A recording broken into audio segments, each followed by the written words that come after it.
નમસ્કાર મિત્રો, લો ઇન્ફોર્મેશન ગુજરાતી ચેનલમાં આપનું સ્વાગત છે। સૌપ્રથમ આપને જાણીએ કે મૈત્રી કરાર શું છે।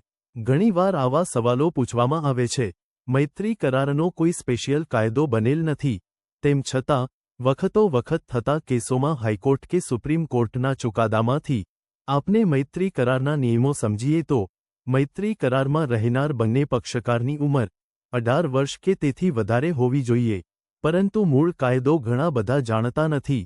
જેમના લગ્ન થઈ ગયેલ હોય અથવા તો છૂટાછેડા કેસ ચાલતો હોય તેવા વ્યક્તિઓ મૈત્રી કરારથી સાથે રહી શકે નહીં।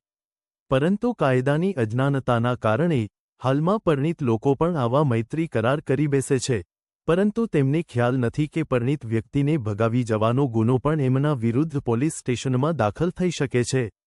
કાયદાના જાણકાર બનો અને કાયદો જાણો। જય હિન્દ, જય ભારત।